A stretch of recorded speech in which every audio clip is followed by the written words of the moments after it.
Students, कैसे हो? उम्मीद करता हूँ कि आप सभी अपने घर पे स्वस्थ होंगे, मस्त होंगे। भारतीय एजुकेशन ग्रुप की ऑनलाइन क्लासों में आपका फिर से स्वागत है।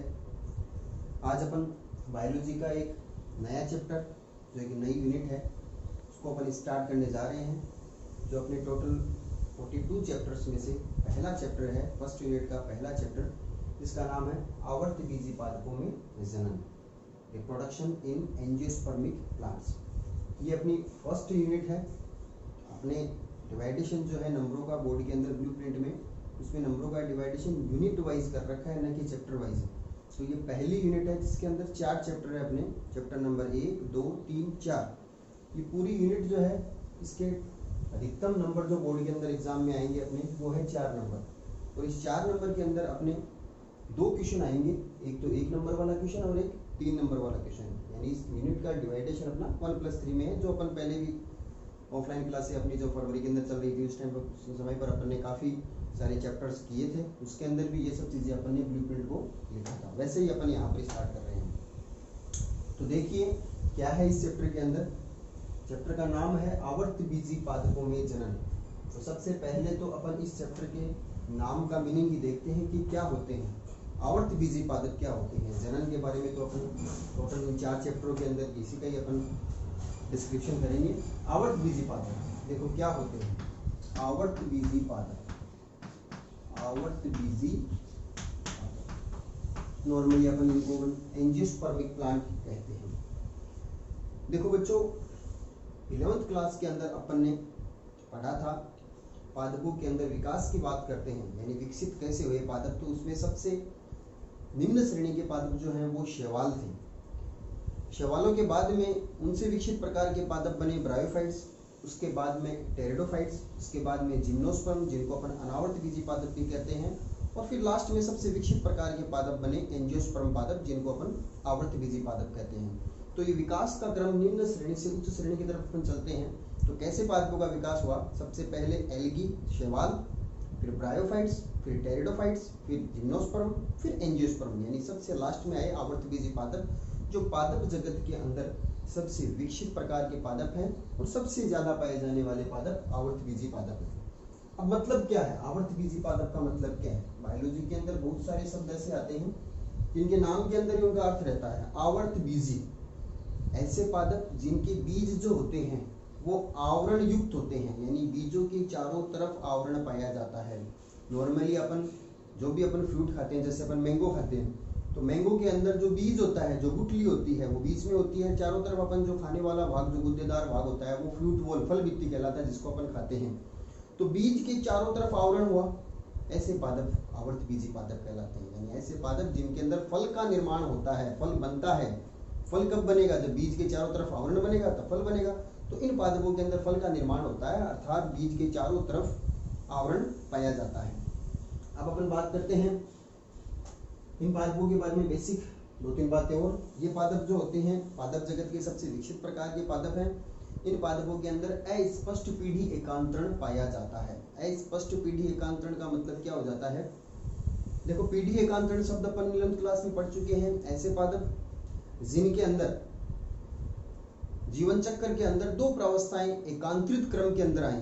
जीवन चक्र में 2 प्रावस्थाएं एकांतरित क्रम में आती हैं। जीवन चक्र में 2 प्रावस्थाएं कौन सी होती है? एक तो होती है अगुणित प्रावस्था, अगुणित प्रावस्था, जिसको अपन युग्मकोद्भिद प्रावस्था भी कहते हैं, और दूसरी होती है द्विगुणित प्रावस्था, जिसको अपन बीजाणुद्भिद प्रावस्था भी कहते हैं। देखो क्या किया अपन ने, एक तो होती है अगुणित प्रावस्था, एक होती है द्विगुणित प्रावस्था। अगुणित प्रावस्था को युग्मकोद्भिद प्रावस्था भी कह सकते हैं, द्विगुणित प्रावस्था को बीजाणुद्भिद प्रावस्था कहते हैं। यानी ये अगुणित पीढ़ी को दर्शाती है और ये द्विगुणित पीढ़ी को दर्शाती है।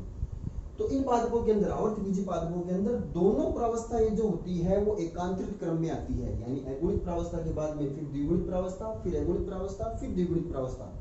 अगुणित को अपन नॉर्मली n से रिप्रेजेंट करते हैं, द्विगुणित को अपन 2n से रिप्रेजेंट करते हैं। तो n के बाद में आया 2n, 2n के बाद में फिर n,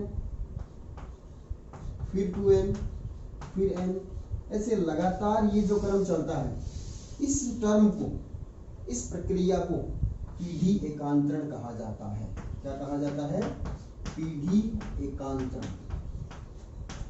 अब आवर्त बीजी पादपों के अंदर पीढ़ी एकांतरण तो पाया जाता है, मगर ये पीढ़ी एकांतरण अस्पष्ट पीढ़ी एकांतरण है। अस्पष्ट पीढ़ी एकांतरण का मतलब ये हो गया है कि इन पादपों के अंदर अगुणित प्रावस्था जो होती है, जो युग्मकोद्भिद प्रावस्था होती है, ये अल्पकालिक की होती है, यानी इसका स्वयं का कोई अस्तित्व नहीं होता है।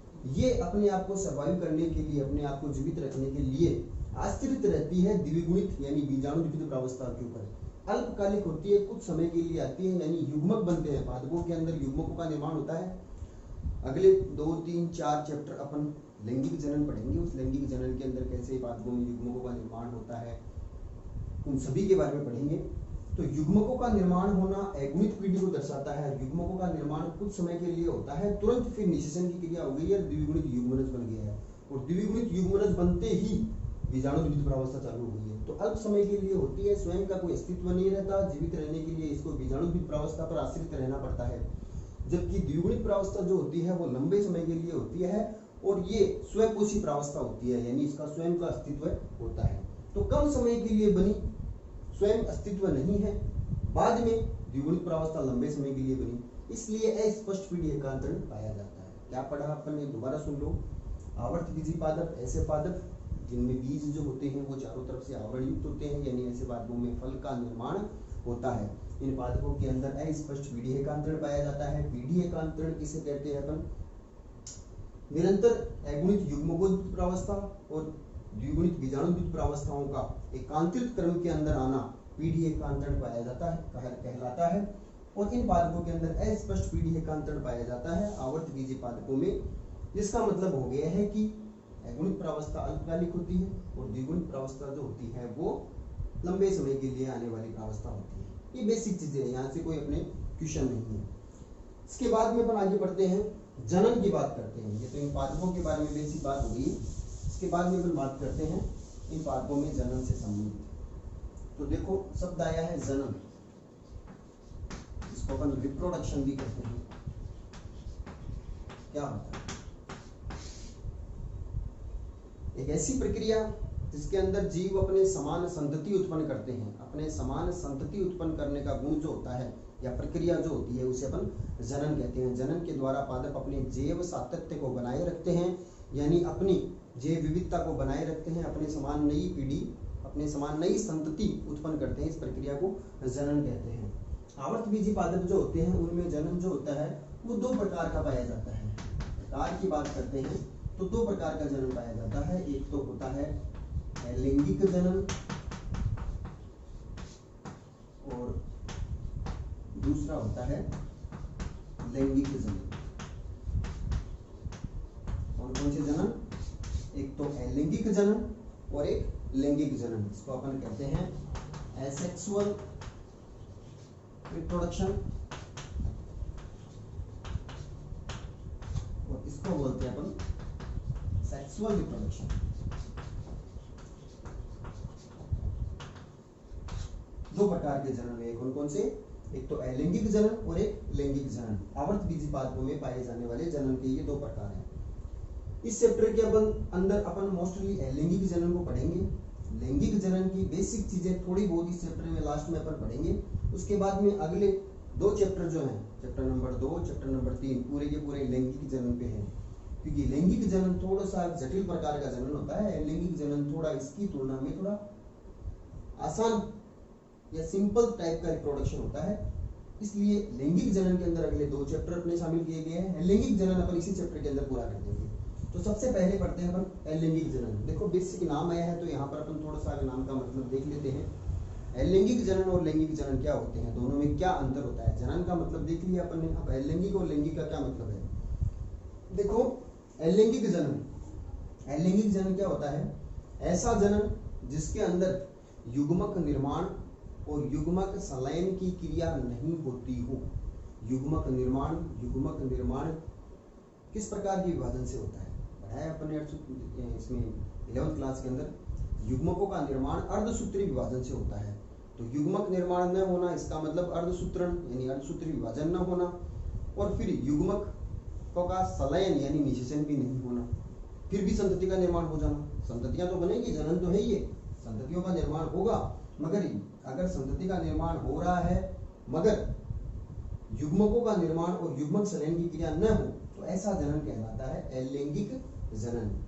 युग्मक निर्माण के बिना और युग्मक संलयन के बिना अगर कोई नई संतति उत्पन्न होती है तो वो जनन कहलाता है अलैंगिक जनन। और लैंगिक जनन जिसके अंदर ये चीज हो, यानी ऐसा जनन जिसमें युग्मकों का निर्माण अर्थात अर्धसूत्री विभाजन भी होता हो और बने हुए युग्मक जो है आपस के अंदर संलयित यानी निषेचन की क्रिया भी होती हो, तो इस प्रकार का जनन कहलाता है लैंगिक जनन। ये बेसिक मेन डिफरेंस होता है, इसको आपको ध्यान में रखना है। यानी लैंगिक जनन में क्या नहीं हुआ, युग्मक निर्माण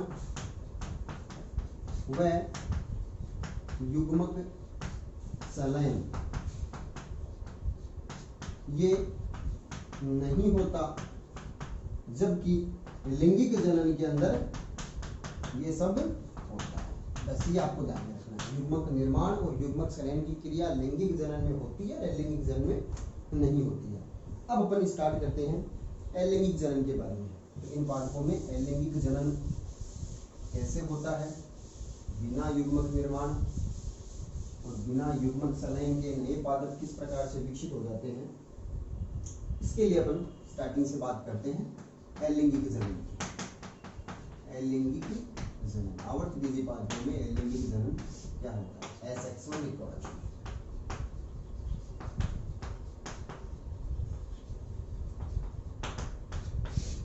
तो देखो आवर्त बीजी पादपों में अलैंगिक जनन जो होता है दो प्रकार का पाया जाता है।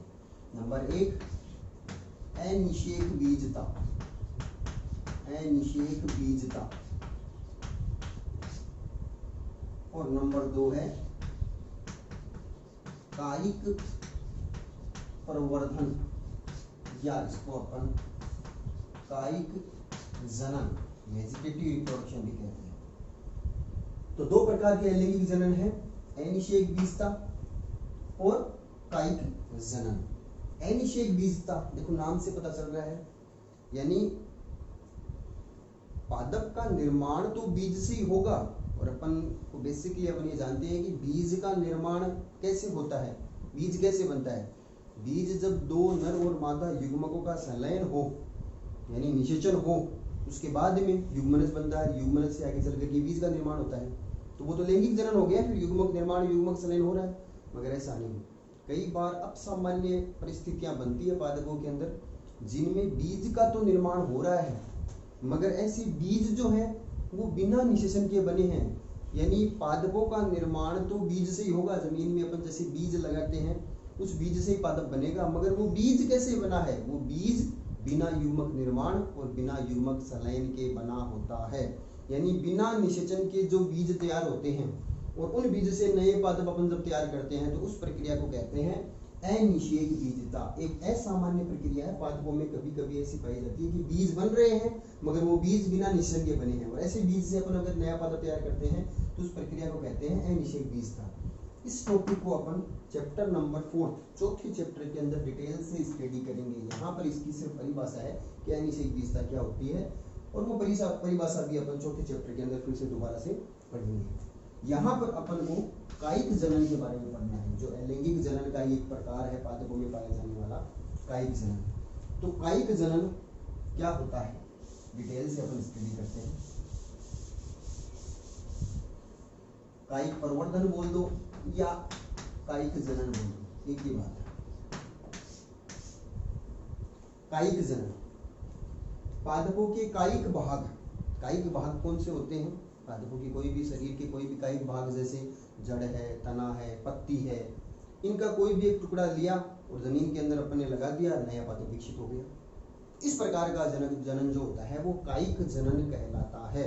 यानी पादपों के कायिक भागों से नए पादप विकसित करने की प्रक्रिया जो होती है उसे कायिक जनन कहते हैं। जैसे जड़, तना, पत्ती आदि से नए पादप विकसित करना, ये कायिक जनन कहलाता है। मगर कायिक जनन के भी दो प्रकार हैं।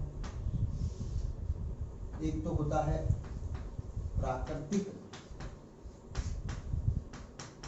कायिक जनन और दूसरा है कृत्रिम कायिक जन्म। ये दो प्रकार हैं। इनके भी आगे चल करके कई प्रकार होंगे, कई उदाहरण इनके अंदर आएंगे, तो आपको इसमें कंफ्यूज होने की जरूरत नहीं है। मैं आपको जो नोट्स भेजूंगा साथ में पीडीएफ में, उन नोट्सों के अंदर लास्ट में एक चार्ट बनाया हुआ है, पूरा का पूरा एक टेबल बनाई हुई है कि जनन दो प्रकार का, लैंगिक और अलैंगिक, अलैंगिक जनन फिर नीचे दो प्रकार का, अनिषेक बीजता और कायिक जनन, कायिक जनन फिर दो प्रकार का, प्राकृतिक कायिक जनन, कृत्रिम कायिक जनन, फिर प्राकृतिक कायिक जनन के भी और प्रकार होंगे, कई एग्जांपल्स होंगे, सबकी अपन एक टेबल बना लेंगे। वो टेबल मैं यहाँ पर बोर्ड पे बनाकर भी आपको एक्सप्लेन करूंगा और उस टेबल को आपको नोट्स के अंदर पीडीएफ के माध्यम से भी भेज दी जाएगी, जो आपको अपने नोट्सों के अंदर उनको उतारना है। तो अपन बात करते हैं प्राकृतिक कायिक जनन और कृत्रिम कायिक जनन। प्राकृतिक और कृत्रिम का मतलब आप सब अच्छी तरीके से समझते हो। प्राकृतिक कायिक जनन यानी पादपों के कायिक भागों से स्वतः ही यानी प्राकृतिक रूप से ही नई अपस्थानिक कलिकाएं यानी कलिका से बन जाती है और उस कलिका को से अपन नए पादप विकसित कर लें। नॉर्मली जैसे आलू है, आलू अपने घर पर कुछ दिनों तक पड़े रहते हैं, उन आलू के ऊपर कलिकाएं उत्पन्न हो जाती है, हरी हरी सी कलिका उत्पन्न हो जाती है, जिसको अपन आँख बोलते हैं। वो कलिका क्या है? वो एक प्ररोह है, छोटा सा एक भाग है। उसको छोटे से उस आँख वाले भाग को अगर अपन काट करके जमीन में दूसरी जगह पर लगा दें तो नए आलू के पादप विकसित हो गए। तो अपने आप स्वतः ही कलिकाएं विकसित हो रही हैं। बहुत सारे पादपों के अंदर इस प्रकार का प्राकृतिक कायिक जनन पाया जाता है कि जड़ तना पत्ती वाले भाग से अपने आप ही प्ररोह के रूप में अपस्थानिक कलिकाएं विकसित हो रही है और वो मात्र पादप से अलग होकर के नई जगह पर गिरती है, नए पादप विकसित हो जाते हैं। यानी अपन को कुछ करना ही नहीं पड़ा, अपने आप ही नई कलिकाएं विकसित हो रही है, नए पादप विकसित हो रहे हैं। तो इस प्रकार का कायिक जनन कहलाता है प्राकृतिक कायिक जनन। अपस्थानिक कलिकाएं बनेगी प्राकृतिक रूप से और वो कलिकाएं मात्र पादप से अलग होकर के नई जगह पर गिर जाती है, तो नए पादप विकसित हो जाएंगे, तो वो कहलाता है प्राकृतिक कायिक जनन। कृत्रिम कायिक जनन जो होता है उसके अंदर मनुष्य या मानव जो होते हैं स्वयं पादपों के अंदर जड़ तना पत्ती जो होते हैं उनमें कटिंग करके, कट लगा करके या कोई वायु दाब टीला दाब विधियां होती है। ये नॉर्मली नर्सरी जो होती है नए पादप विकसित, छोटे पादप विकसित करने के लिए जो नर्सरीज जो होती है वन विभाग की तरफ से, तो नर्सरी के अंदर इस प्रकार का जनन किया जाता है जिसमें उच्च श्रेणी के अच्छे गुणों वाले पादप जो होते हैं उनके कलम रोपण के द्वारा, नॉर्मली आप देखते हो कलम तैयार करके कटिंग करके नए प्रकार के पादप तैयार किए जाते हैं। इनको भी अपन डिटेल से पढ़ेंगे। तो ये मानव द्वारा किया जाने वाला कायिक जनन है तो कृत्रिम कायिक जनन होगा, और ये प्राकृतिक रूप से होने वाला कायिक जनन है। तो पहले अपन पढ़ते हैं इसके अंदर प्राकृतिक कायिक जनन। प्राकृतिक कायिक जनन क्या होता है इसकी अपन बात करते हैं। देखो प्राकृतिक कायिक जनन,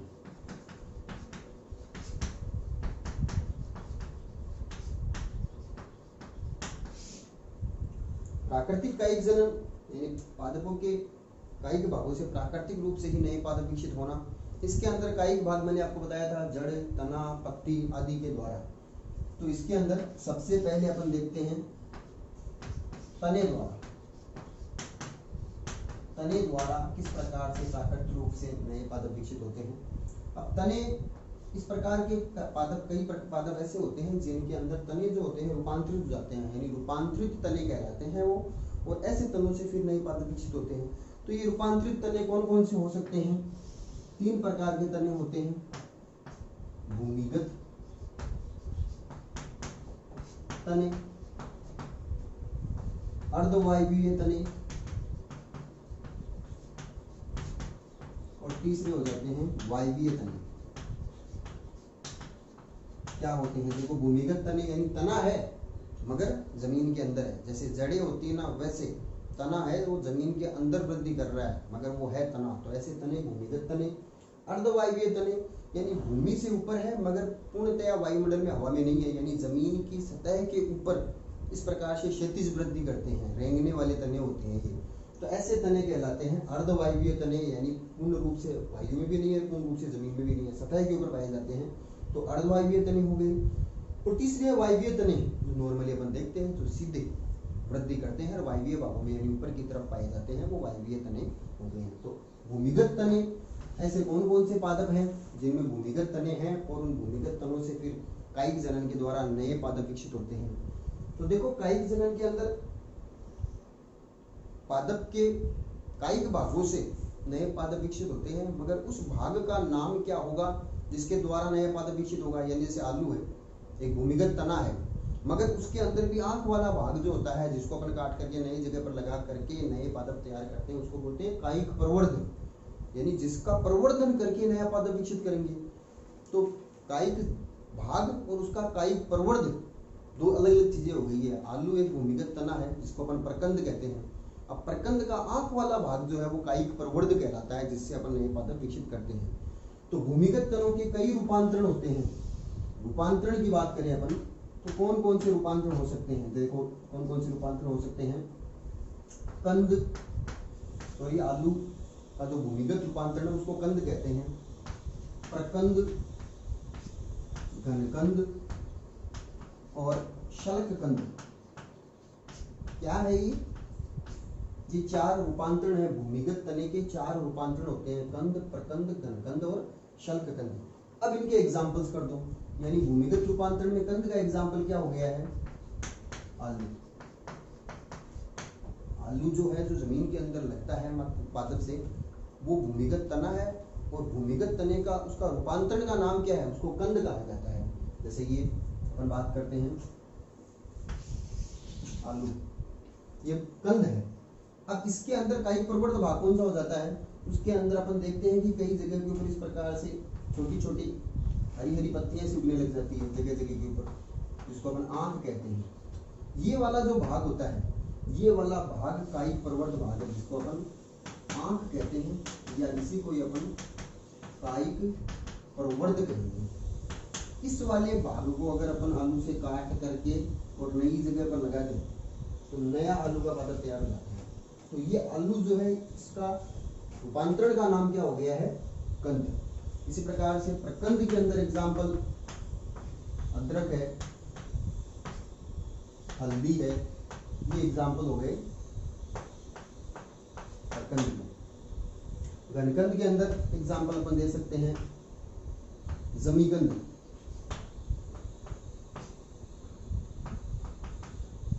और शल्ककंद के अंदर अपन एग्जाम्पल देख सकते हैं जैसे प्याज है, लहसुन है, ये सब हो गए इसके एग्जाम्पल शल्ककंद है। तो यहाँ से अच्छा क्वेश्चन बनता है, इसमें पादप का नाम देख करके भूमिगत रूपांतरित तने का नाम पूछ ले, या तने का नाम देख करके उस पादप का नाम पूछ ले। मिलान करने वाला क्वेश्चन आ सकता है, जैसे दे दिया कि ये चार नाम दे दिया आपको, कंद, प्रकंद, घनकंद, शल्ककंद।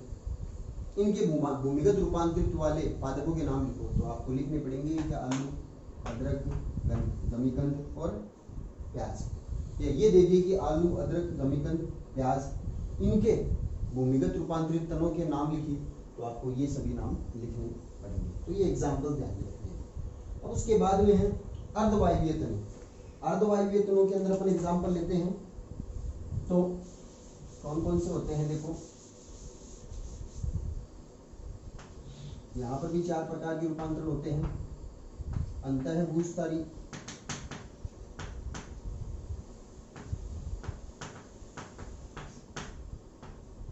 ऊपरी भूस्थारी,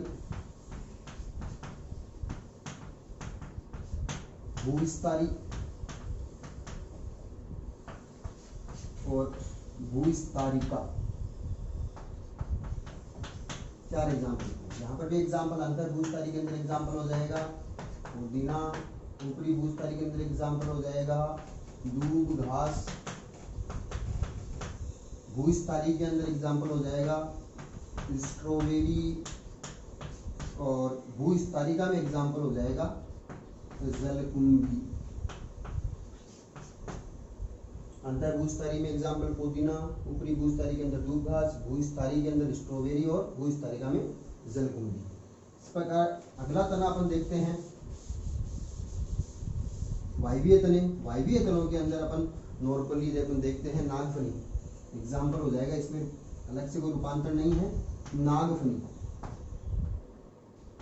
नागफनी कैक्टस जो होता है ना, उसके अंदर इस प्रकार से देखा होगा आपने पहाड़ी इलाकों के अंदर कई बार जैसे ऐसे कंटक से लगे रहते हैं, कांटे लगे रहते हैं। ये कांटे जो होते हैं ये पत्तियों का रूपांतर होते हैं, और इनके इस भाग के ऊपर अपस्थानिक कलिकाएं विकसित होती हैं तने के ऊपर, और ये वाला भाग मात्र पादप से अलग होकर के जब नई जगह पर गिर जाता है तो नए पादप विकसित हो जाते हैं। क्योंकि ये भाग पूरा बाहर की तरफ, जमीन से ऊपर की तरफ रहता है, इसलिए वायवीय तना है, यानी ये पूरा तना है और ये जो कांटे होते हैं ये पत्तियों का रूपांतरण कहलाते हैं, इसलिए वायवीय तनों के अंदर एग्जाम्पल हो जाएगा नागफनी। तो ये हो गया तने द्वारा कायिक जनन। इसके बाद में अपन बात करते हैं दूसरा, पत्ती द्वारा कायिक जनन। पत्ती द्वारा कायिक जनन के अंदर अपन को दो एग्जांपल्स लेने हैं। एक तो है ब्रायोफिल्लम, ब्रायोफिल्लम जिसको अपन पत्थर चट्टा भी कहते हैं, और दूसरा एग्जांपल लेना है इसके अंदर अपन को बिगोनिया, जो गेट पर लगने वाली बेल होती है ना लाल फूलों वाली, वो बिगोनिया होती है। दो एग्जांपल हो गए हैं पत्ती द्वारा। दोनों के अंदर भी थोड़ा सा अंतर होता है। ब्रायोफिल्लम की जो पत्ती होती है उस पत्ती के किनारे जो होते हैं, यानी पर्ण के जो ये पर्ण फलक होता है उसके किनारों वाले भाग से छोटी छोटी अपस्थानिक कलिकाएं विकसित होती है, जो अनुकूल परिस्थितियों में मात्र पादप से ये कलिकाएं अलग होकर के नई जगह पर गिर जाती है, नई पादप विकसित कर देती है। यानी किनारों पर, ब्रायोफिल्लम के अंदर किनारों पर अपस्थानिक कलिकाएं विकसित होती है, जबकि बिगोनिया जो होता है उसके अंदर अपस्थानिक कलिकाएं जो होती है पर्णवृंत और पर्णशिराएं, जो ये शिराएं होती है, इन शिराओं के ऊपर इस प्रकार से छोटी छोटी अपस्थानिक कलिकाएं विकसित हो जाती है।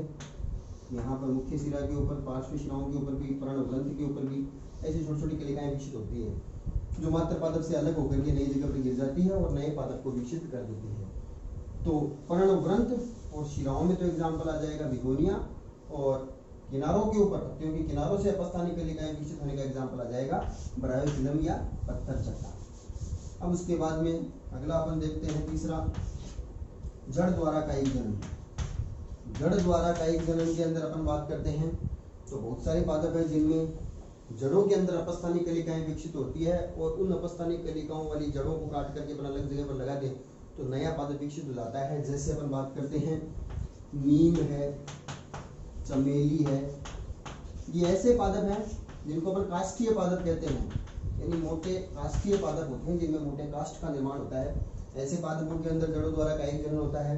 इसके अलावा कुछ एग्जांपल्स, जैसे अपन बात करते हैं इसमें शीशम भी आ जाएगा, शीशम, नीम, अमरूद। इसके अलावा डहेलिया,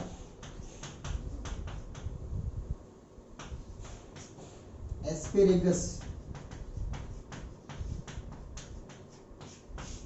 ये पादप भी ऐसे हैं जिनके अंदर जड़ों द्वारा कायिक जनन होता है, मगर इनके अंदर जड़ें जो होती है, जड़ें हैं मगर ये कंदिल जड़ें होती है, यानी भोज्य पदार्थों को संग्रहित करके मोटी मोटी हो जाती है। ये कंदिल जड़ों के अंदर एग्जाम्पल आ जाएगा डहेलिया, एस्पेरेगस, और काष्ठीय जड़ों के अंदर एग्जाम्पल आ जाएगा नीम, चमेली, शीशम। तो ये हो गया है जड़ों द्वारा कायिक जनन। तो अपन ने कायिक जनन पूरा पढ़ लिया अब तक अपना, यानी प्राकृतिक कायिक जनन। कायिक जनन के अंदर प्राकृतिक कायिक जनन तने द्वारा, पत्ती द्वारा और जड़ द्वारा।